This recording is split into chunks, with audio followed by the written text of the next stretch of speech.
In the early 70s, OPEC didn't like what we were doing in Israel. Same old story. And so they cut off our oil supplies.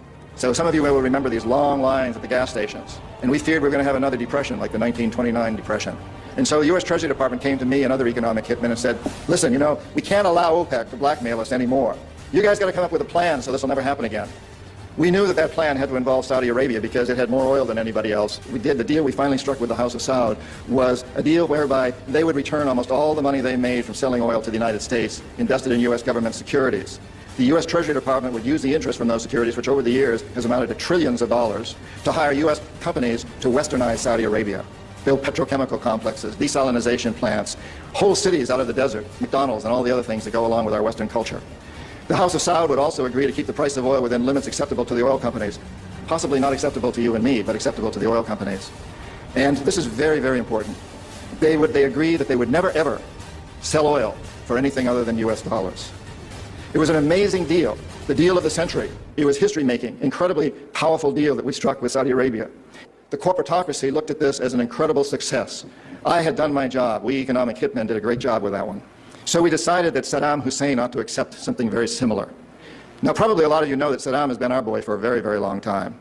You may remember Abdul Karim Qasim, who was president of Iraq in the early 60s. Qasim came up with a unique concept. He said, Iraqi oil ought to go to benefit the Iraqi people. How novel is that? But we didn't like that very much. He began to tax the oil companies, particularly the British and some American companies, and threatened to nationalize our oil companies. And so we decided that Qasim had to go. The CIA sent in an assassination team. It was headed by a man who was still going through high school, an Iraqi citizen who was still going through high school. They riddled Qasim's car with bullets on the streets of Baghdad and missed him.